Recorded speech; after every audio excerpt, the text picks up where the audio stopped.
Hello, everyone. How are you doing? This is Daryl Guberman, CEO of Guberman PMC LLC, a quality consulting firm here in Connecticut. We've been open going as of August 2023 for 12 years, assisting companies in manufacturing quality, special processes, and also ISO certification and all derivatives. The rest of the data will be found down in the description down here. Today I have a proud moment. We did hit 1,000 views on a video that was dealing with Lockheed Sikorsky / Boeing against Bell Helicopter. If nobody knows about it, what happened is there was a contract for the new replacement Black Hawk, and Bell won hands down over Lockheed, Sikorsky, and Boeing. The only issue, as I brought up in the video, is that Lockheed, Sikorsky, and Boeing both sit on the American National Standards Institute board, right over by the Appropriations Committee that sits on the DOD, and the DOD sits on ANSI. So I basically said to dear old Mitch Schneider, where the heck is he? Did he leave? No, here he is. Mitch Schneider, I said to the CEO that he probably will lose the contract because what Lockheed has is time and grade in ANSI and also Boeing. They're all in bed together, unlike Bell Textron. From what I've gathered, they are not too affiliated or affiliated at all with ANSI. That's a plus for this guy's management style, that's for sure.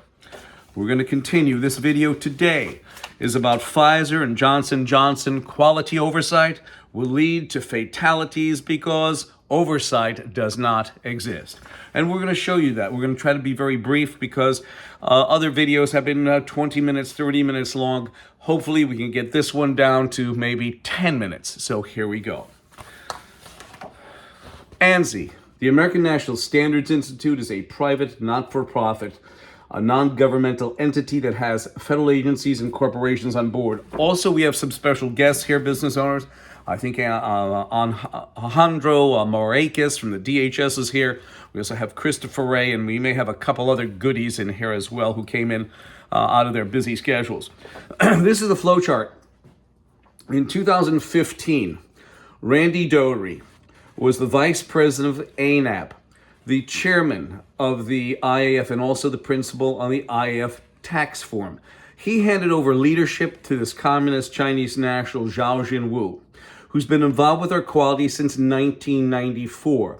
He is also the chief executive of the China National Accreditation Services in Beijing, China, the same organization that certified the Bio-Level 4 lab in Wuhan, China, ISO 17025. And you will hear in other videos that Miss Pamela Sale, the vice president of ANAB, the vice president of accreditation for laboratory, who watches over ANAB and ASCLD lab, which is owned by ANAB and ANSI. So you have ANAB as a standalone. I think sometimes it's an accreditation body, other times it's a registrar, who the hell knows. But Pamela Sales stated under deposition in Texas that there is no protocols in these laboratories, whether you deal with a Bio-Level 4 lab that is in Wuhan, China, or in America, or a phlebotomy lab, or a forensic lab. None of these have any sort of protocols, yet they still issue paper to them. Zhao Jinwu is also mandated by his country of origin, Communist China, to take your data through the China National Intelligence Law, Article number 7. He's mandated to take your data. ANSI took over complete control over ANAB in 2018. You have federal agencies and corporations on board. Here we go. This is the kicker. In 2017, we have Randy Doherty on the DHS, Department of Homeland Security, being advertised. And we're going to show this to you while his buddy Zhao Jinwu was on the IAF. Here's Alejandro Morakis. Thank you very much. I'm going to call you Alejandro. Thank you very much for coming in today. I appreciate it, but your organization is in deep shit, as they say. Really bad. It's not helping us. Department of Homeland Security does not keep us secure at all, ladies and gentlemen, business owners, my fellow citizens, and I'm going to prove it to you right now. Department of Homeland Security. This was page 1 back in 2017. Randy Doherty was being advertised on a government agency website, which is a no-no. A private enterprise should not be, cannot be advertised on a government website unless somebody could tell me something different. Anything goes nowadays, anything goes. It's horrendous, as a matter of fact. But here's Randy, and I did a video on that, and they took him down in about 3 months. They took him down and they changed the page. While Randy was sitting on the DHS, as I showed you, page number 2, when you clicked it, there was a gentleman, a Phil Masterson. Okay, he is the title Executive Director, Office of Standards, U.S. Department of Homeland Security. Let me put this down. And here he is. At the time, dear Phil was making $262,814 on top of his federal salary, and that was considered a royalty payment. I'm going to hold this up. A royalty payment.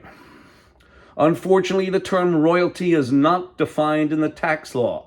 The regulations simply provide that whether a particular item of income is a royalty payment must be determined by the facts and circumstances on each case. On ANSI's board, you have 7 different registrars. 7 different registrars on ANSI's board. One of them is Bell Textron's registrar, NQA, which sits on ANSI, which sat on ANSI and ANAB at the time that Zhao Jinwu was took over the IAF, the International Accreditation Forum, that has ANSI and ANAB on it, as well as Lockheed Martin and Pakistan and Iran. I won't get into that. You can find it down below, business owners. You also, one other thing. You also have BSI registrars. BSI is funny because they not only sit on ANSI's board, but they also sit on ANAB's board, the section that can grant, suspend, and withdraw certification. So you have a guy like Reg Blake who sits on the board that can grant, suspend, and withdraw certification, that signs off certificates. Isn't that nice and cozy? In China, you have 10 different registrars that can issue an ANAB accredited certification. Here goes the good kicker. You have Zhao Jinwu standing in the lab at Wuhan, China in 2017. Okay, Zhao Jinwu. Sad part is that he was also the chairman of the IAF at the time, International Accreditation Forum. An item of knowledge that you should know is that ANSI-ANAB are underwriters for the International Accreditation Forum and also the International Laboratory Accreditation Cooperation, which that lab, from what Pamela Sale confessed to, that lab, if you have a lot of specialists who are saying, yes, the lab released the COVID virus. You have some that say, no, they didn't. Well, as they say in statistics, figures never lie, but liars always figure. You don't know about these guys being involved with Pfizer and Johnson & Johnson who are spewing this crap. More than likely, due to Pamela Sale's confession under deposition, she said that there's no protocols within these labs. So in essence, that laboratory did release the COVID virus. And here he is. You have Anthony Fauci. You're going to find in this presentation that you have the NIH, CDC, FDA, USDA, FBI, and other federal agencies that are not mentioned, but there's a lot, sitting on ANSI's board. And I will say this, all of those federal agencies that sit on ANSI's board have gotten their data taken. So you have Senator Rand Paul, who inquisitioned Anthony Fauci about a year ago or so, maybe a couple of months, who knows, it goes back and forth. You just listen to the same Chinese drum beating. I guess Rand Paul is beating a Chinese drum as well, because nothing's ever done about this mess. Okay, they complain about China, but they do nothing. You got to check about, you have to check in their stock options, see what Chinese companies are invested in. So anyway, my feeling is that these fruitcakes usually get the questions before they're asked. Okay, Anthony Fauci, should I say fruitcake?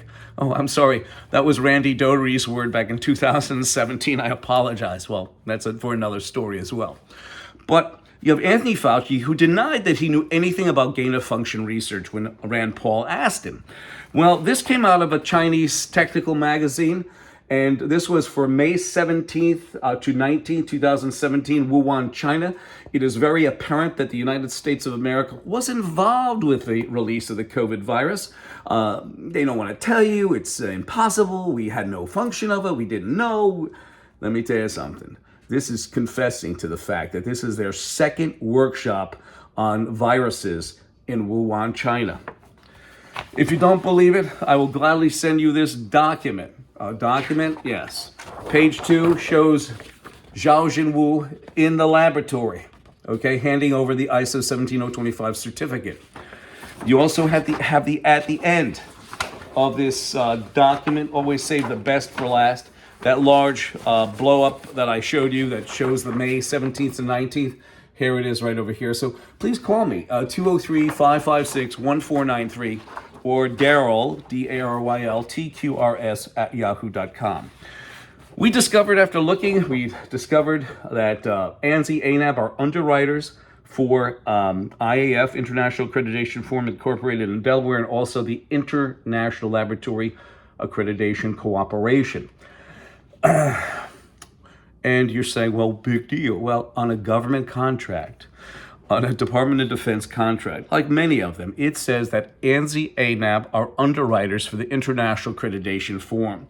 When we had that contract, we showed it in many videos. I hopefully will put them in the description.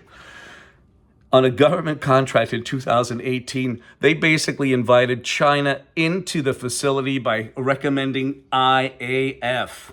Unbelievable. An underwriter, this is what an underwriter is. An underwriter is any party that evaluates and assumes for another party's risk for a fee. And I'm going to say this. Every time ANAB stated things throughout my history and quality that spans 40 years plus, they always said, we don't certify the product, we certify the system. Excuse me. Well, let me tell you something. By them assuming the responsibility as an underwriter. Don't let any lawyer confess out of this bullshit. Because you know something? The American Bar Association is like this with ANSI. The Department of Justice sits on ANSI's board. So these attorneys have no clue. There are some virtuous attorneys out there. I know a couple, very few, good men in a bad situation. And here we go.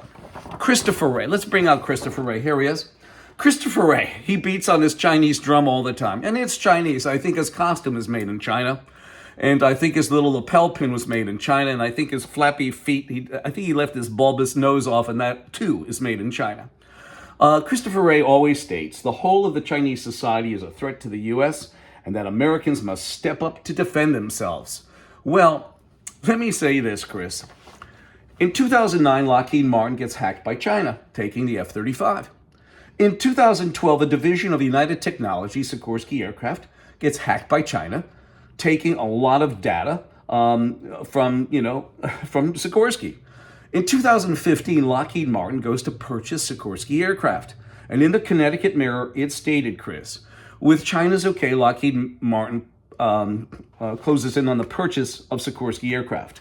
In the context of that article, you have Rosa DeLauro, Representatives Rosa DeLauro, Chris Murphy, Jim Himes, and Richard Blumenthal all praise Lockheed Martin for working with a communist country. What do you have to say? Are you talking to these people? Please, Chris. You can BS some people, but you can't BS me. All right, you have 4 representatives in Connecticut, and the sentence is this, business owners. Connecticut lawmakers praise Lockheed Martin for working with an international regulator. Here you are, Chris. You're saying, what the hell are you doing? You know, China is a detriment. You have Rosa DeLauro, Christopher Murphy, Jim Himes, and Richard Blumenthal. I guess they like Chinese food. What are you going to do? Maybe they're not for Chinese tonight. Unbelievable. Anyway, we're going to put you down. Chris always complains about China, but you know what the problem with his agency is? They too sit on ANSI. Isn't that a tender moment in a cybersecurity worn world? Nice. Maybe he doesn't know, but he was on it between 2015 and 2021. He's still on ANSI's board, the FBI, and they've had their data taken. Here we go. Here it goes. This is why there is no oversight. This is why Pfizer and Johnson & Johnson quality oversight will lead to fatalities because oversight doesn't exist. Well, here's the USDA. They sit on ANSI, being watched over by China between 2015 and 21. Here it is, the FDA. Isn't that nice?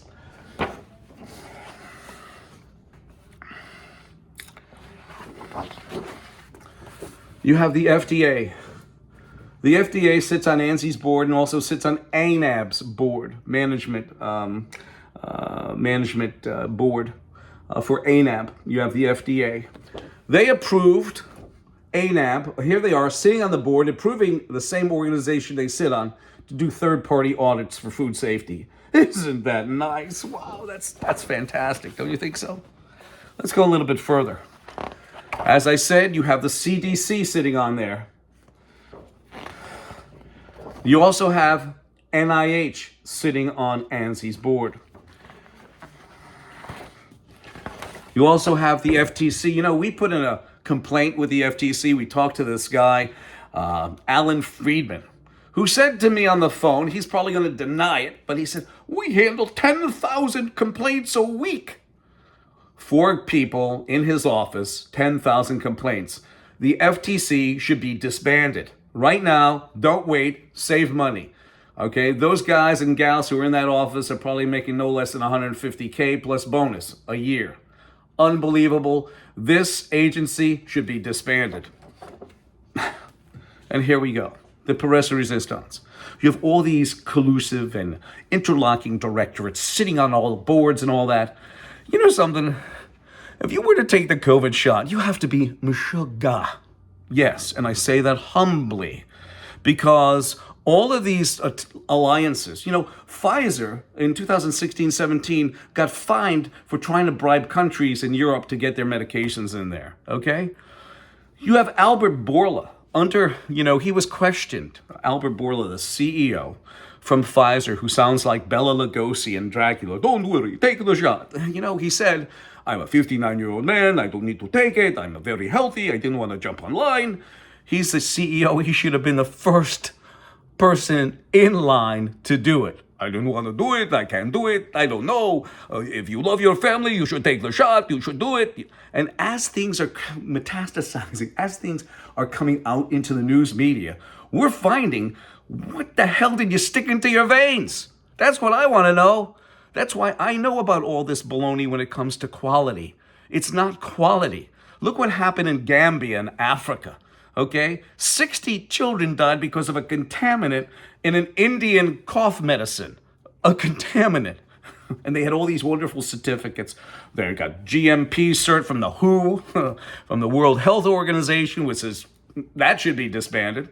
It's absolutely disgusting where they talk about voluntary consensus standards and all this quality stuff hidden behind the guise of quality certification.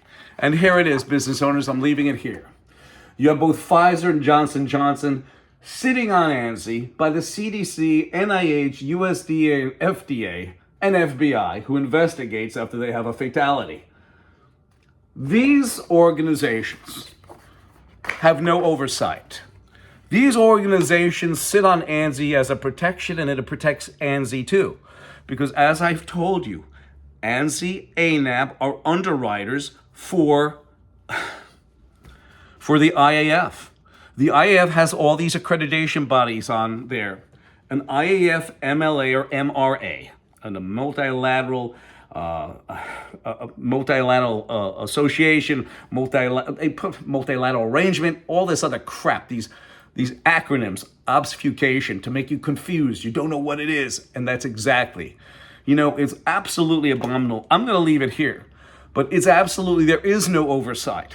So next time you take a jab in your arm and you listen to the BS that our news media is talking about, let me tell you this. It is impossible, you know. It is easier to believe a lie that one has heard 1,000 times. Oh, take the shot. Don't worry, take the shot. This is Albert Bourla. Take the shot. Don't worry. I will take it, but you take it. Dear Lord. 203-556-1493. Or Daryl, TQRS@yahoo.com. And you'll have all the other pertaining data down below. You'll have Albert Bourla, his actual confession about him not taking it. And then switching gears, saying, well, if you love your family, you should take the shot. If you love it, take it. Don't worry about it. Take it. All I could hear is him saying, don't be frightened. I want to bite your neck. Instead, he says, don't be frightened. I want to give you a shot. Albert Bourla should be fired. You really should. And the worst thing is business owners, my fellow citizens, those of you who took this stuff, shame. It is just a shame. I thank you.